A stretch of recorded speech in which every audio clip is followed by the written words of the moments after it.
Ó Mãe Santíssima, intercedei por nós para que possamos bem compreender os ensinamentos de vosso Divino Filho, nosso Senhor e Salvador Jesus Cristo, e as explicações dos pais da Igreja. Ó Virgem Imaculada, ofereço-vos este trabalho e peço que abençoeis aqueles que o ouvirem, e que seja para a maior honra e glória de Deus. Amém. Senhor onipotente, purificai o meu coração e os meus lábios. Vós, que purificastes os lábios do profeta Isaías com o carvão em brasa, e dignai-vos, por tal modo, purificar-me com a vossa misericórdia, para que possa dignamente anunciar o vosso santo Evangelho. Por Jesus Cristo, nosso Senhor. Amém. Senhor, abençoai-me.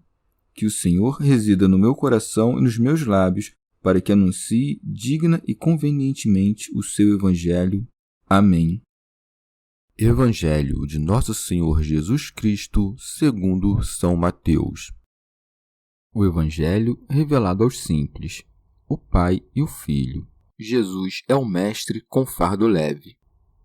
Por esse tempo, pôs-se Jesus a dizer: Eu te louvo, ó Pai, Senhor do céu e da terra, porque ocultaste estas coisas aos sábios e doutores e as revelaste aos pequeninos. Sim, Pai, porque assim foi do teu agrado.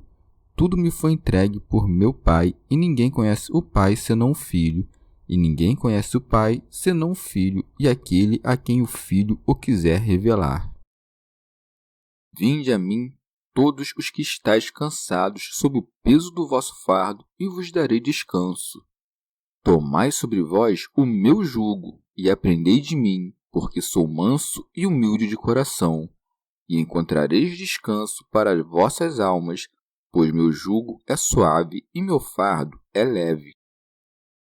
Comentários dos Pais da Igreja. Pseudo Crisóstomo.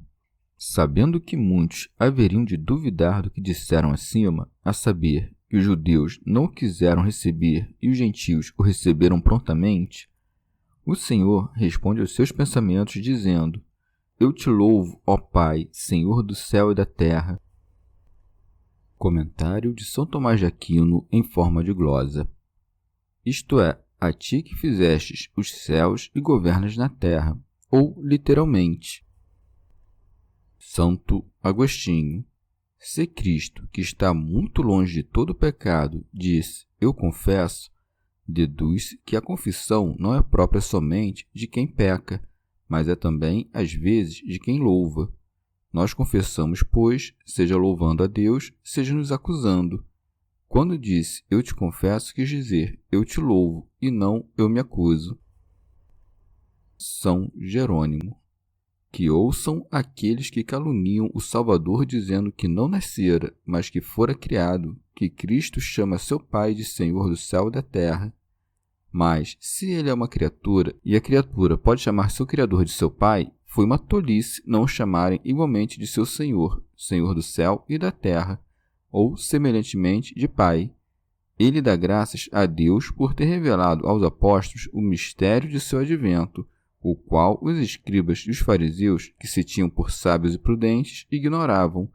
Por isso segue: porque ocultaste estas coisas aos sábios e doutores e as revelaste aos pequeninos. Santo Agostinho. Sob o nome de sábios e doutores, entende-se os soberbos, conforme manifesta o Senhor pelas palavras: revelaste aos pequeninos. E quem são os pequeninos, senão os humildes? São Gregório Magno. E não acrescenta: revelaste estas coisas aos tolos, mas aos pequeninos, com o que condena o orgulho e não a acuidade de espírito. São João Crisóstomo. Ou, ao dizer aos sábios, não se refere à verdadeira sabedoria, mas àquela que pareciam ter os escribas e os fariseus, por sua eloquência. E por isso não diz revelaste estas coisas aos tolos, mas aos pequeninos, isto é, aos simples ou rústicos. Com isso, nos ensina a fugir do orgulho e a zelar pela humildade. Santo Hilário de Poitiers. Para os sábios estão ocultos os segredos e as virtudes das palavras de Deus, mas para os pequeninos eles são revelados. Aos que são pequeninos em malícia, mas não em inteligência. Aos que são sábios por causa da presunção de sua estupidez, e não por causa da prudência. São João Crisóstomo. É causa de alegria que tenham sido revelados a estes, terem sido ocultados àqueles, não é causa de alegria, mas de pranto. Ele não se alegra por isso, mas por saberem eles o que os sábios não sabem. Santo Hilário de Poitiers. O Senhor confirma, segundo o juízo da vontade do Pai, a equidade do fato de todos aqueles que não quiserem se fazer pequenos diante de Deus se tornarem estúpidos em sua própria sabedoria. Por isso disse: Sim, Pai, porque assim foi do teu agrado. São Gregório Magno. Estas palavras nos dão uma lição de humildade, a fim de que não pretendamos discutir temerariamente os juízos divinos sobre a vocação de uns e a desaprovação de outros, manifestando-nos ao mesmo tempo que não pode haver injustiça naquilo em que ele, que é justo, tanto se compraz. São Jerônimo. Com estas palavras, também pede a seu Pai, com muita ternura, que culmine a obra começada nos apóstolos. São João Crisóstomo. Tudo o que o Senhor disse aos discípulos nesta passagem torna-os mais precavidos, porque é natural que, tendo expulsado demônios, tivessem um conceito elevado de si mesmos. Ele os reprime porque o que se fizera em seu favor não era resultado de seus esforços, mas da revelação divina, e por isso os escribas e os fariseus, tendo-se por sábios e prudentes, caíram por causa de seu orgulho, donde resulta que, se nada do mistério divino foi revelado a eles por conta do seu orgulho, vós deveis sempre temer e ser pequeninos, pois isto fez com que gozasseis da revelação. E como disse Paulo, Deus entregou-os a paixões de ignomínia. Não disse isso para afirmar que é Deus quem produz esse efeito, pois Deus não opera o mal, mas atribuiu a eles a causa. Por esta razão disse: ocultaste estas coisas aos sábios e doutores. E por que razão as ocultou? Ouve Paulo dizendo: porque, não conhecendo a justiça de Deus e procurando estabelecer a sua própria, não se sujeitaram à justiça de Deus. Ao dizer: eu te louvo, ó Pai, Senhor do céu e da terra, porque ocultaste estas coisas aos sábios, a fim de que ninguém pensasse que dava graças ao Pai porque estivesse privado desse poder, o Senhor acrescenta: tudo me foi entregue por meu Pai.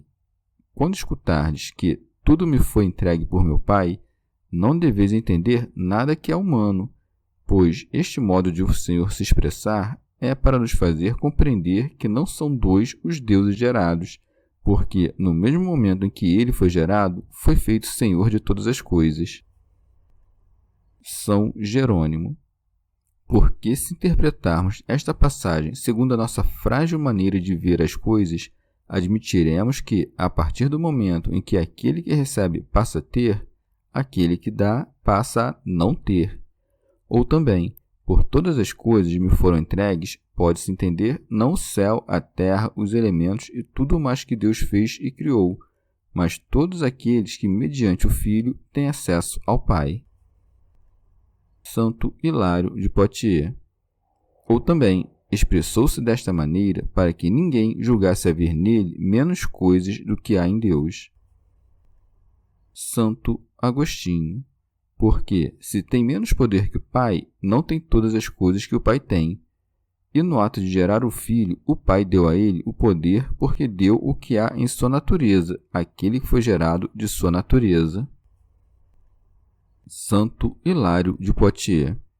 Em seguida, nos demonstra que, no conhecimento mútuo entre o Pai e o Filho, não há nada no Filho que não exista no Pai, e ninguém conhece o Filho senão o Pai, e ninguém conhece o Pai senão o Filho. São João Crisóstomo. Por este mesmo fato de ninguém conhecer o Pai senão o Filho, manifesta-nos ocultamente que são da mesma natureza, como se dissesse: por que alguém se há de admirar que eu seja Senhor de todas as coisas, tendo eu uma coisa superior a todas elas, a saber, conhecer o Pai e ser de sua mesma natureza. Santo Hilário de Poitiers. Pelo conhecimento mútuo, nos ensina que o Pai e o Filho são a mesma natureza, de maneira que aquele que conhece o Filho também conhecerá no Filho o Pai, já que este entregou ao Filho todas as coisas. São João Crisóstomo. Quando disse que ninguém conhece o Pai senão o Filho, não quis dizer que todos o desconheçam completamente, mas que ninguém tem o conhecimento que o Filho tem do Pai. O mesmo deve-se entender com respeito ao Filho. Não se trata de um Deus desconhecido, como afirmou Marcião. Santo Agostinho. Finalmente, como a natureza divina é inseparável, basta às vezes nomear o Pai ou o Filho somente, não se separando dos dois, por isso, o Espírito, que é chamado propriamente de Espírito de verdade. São Jerônimo. O herege Eunômio deveria se envergonhar ao reivindicar um conhecimento do Pai e do Filho tão grande quanto aquele que o Pai e o Filho possuem um do outro, porque se insiste nisso e sustenta sua loucura na seguinte passagem: e aquele a quem o Filho o quiser revelar. Respondemos: uma coisa é conhecer por igualdade de natureza e outra por graça de revelação. Santo Agostinho. O Pai é revelado por seu Filho, isto é, por seu Verbo, pois, assim como as palavras que proferimos revelam de um modo temporal e transitório a si mesmo e aquilo de que falamos, quanto mais o Verbo de Deus pelo qual todas as coisas foram feitas. Esta palavra nos revelou o Pai enquanto Pai, por ser o mesmo e da mesma forma que o Pai. Quando disse, ninguém conhece o Filho senão o Pai, não disse, e a quem o Pai o quis revelar. Mas, quando disse, ninguém conhece o Pai senão o Filho, acrescentou, e aquele a quem o Filho o quiser revelar. Mas isso não quer dizer que o Filho não possa ser conhecido senão pelo Pai. O Pai pode ser conhecido não só pelo Filho, mas por todos aqueles a quem o Filho o revelar. Assim dizemos que, por revelação do Filho, conhecemos o Pai e o Filho, porque o Filho é a luz da nossa inteligência. E no que segue, e aquele a quem o Filho o quiser revelar, compreendemos não só o Pai, mas também o Filho, porque estas palavras estão relacionadas às anteriores, porque o Pai é expresso por seu Verbo, e o Verbo não só declara aquilo que por ele é declarado, mas também declara a si mesmo. São João Crisóstomo. Logo, se revela o Pai, revela-se também a si mesmo. Não o disse por ser evidente, e disse o que precede para o caso de alguém o colocar em dúvida. Também nos demonstra que está tão identificado com o Pai que é impossível chegar ao Pai senão mediante o Filho, e era principalmente isto o que escandalizava, porque o entendiam como contrário a Deus, e é esta crença o que tratou de destruir por todos os meios. São João Crisóstomo. Ele havia despertado o desejo de seus discípulos com o que dissera antes, manifestando sua inefável virtude, e agora chama-os pelas palavras: vinde a mim, todos os que estáis cansados sob o peso do vosso fardo. Santo Agostinho. E por que nos cansamos, senão porque somos homens mortais, carregando vasos de barros que nos põem em tantas angústias? Mas, se os vasos frágeis da carne nos angustiam, dilatemos os espaços da caridade. Porque disse, vinde a mim, todos os que estáis cansados, senão para que não nos cansemos. Santo Hilário de Poitiers. Chama a si todos os que trabalham sob as dificuldades da lei e a carga do pecado. São Jerônimo. O profeta Zacarias testemunha que a carga do pecado é muito pesada, dizendo: depois vi que era levantado um disco de chumbo, e reparei que uma mulher estava sentada no efá. Então disse o anjo: eis a iniquidade. E o salmista completa: as minhas culpas, como uma carga pesada, me oprimem demasiadamente. São Gregório Magno. É certamente um jugo cruel e um duro peso da servidão estar submetido às coisas temporais, ambicionar as terrenas, reter as que morrem, querer estar no que é instável, apetecer o que é passageiro, e não querer passar com aquilo que passa, porque quando, contra a nossa vontade, essas coisas que primeiro afligiam nossa alma com o desejo de possuí-las desaparecem, passam a nos atormentar com o medo de perdê-las. São João Crisóstomo. E não disse, vinde este ou aquele, mas todos os que estáis nas preocupações, nas tristezas e nos pecados, não para castigar-vos, mas para perdoar-vos os pecados. Vinde, não porque eu necessite da vossa glória, mas porque quero vossa salvação. Por isso disse, e vos darei descanso. Não disse apenas, eu vos salvarei, mas o que é muito mais, eu vos aliviarei, isto é, colocar-vos-ei numa completa paz. Rábano Mauro.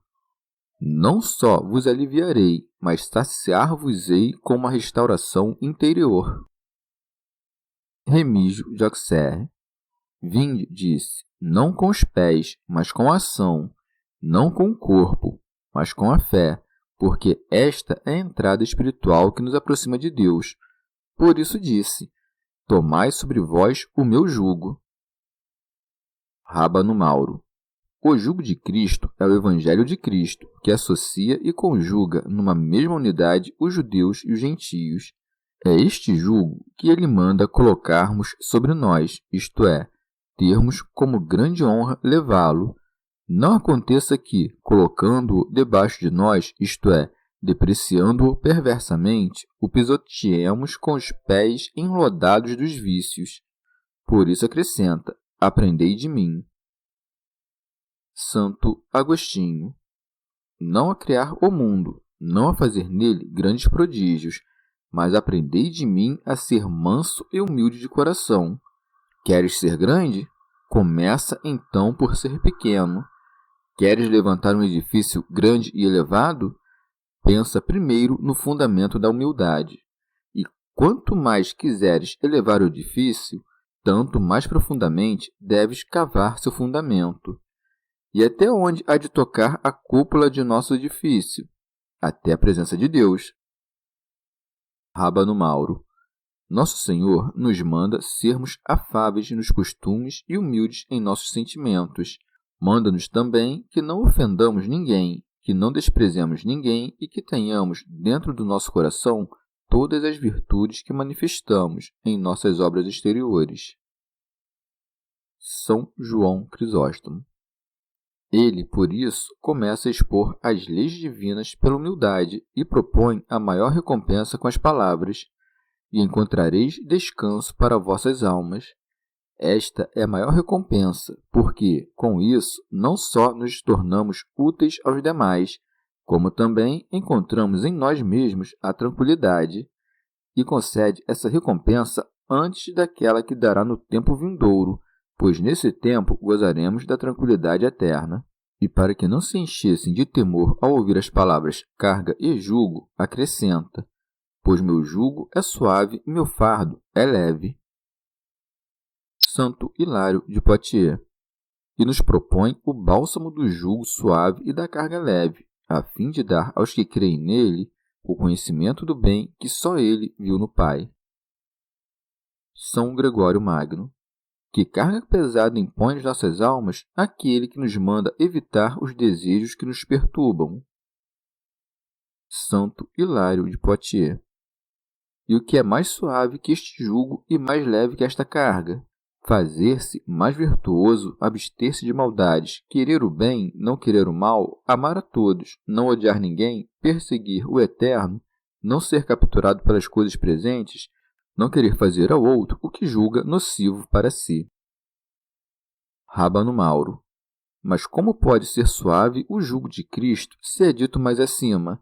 É apertado o caminho que conduz à vida. É porque aquilo que, no princípio, nos parece difícil, passado algum tempo, mediante a doçura inefável do amor, torna-se dilatado. Santo Agostinho. Aqueles que levaram intrepidamente sobre suas cabeças o jugo do Senhor enfrentaram perigos tão difíceis que parece serem chamados não do trabalho ao descanso, mas da inação ao trabalho, como disse o apóstolo de si mesmo aos Coríntios. É certamente o Espírito Santo quem renova, dia após dia, o homem interior em meio às ruínas do homem exterior.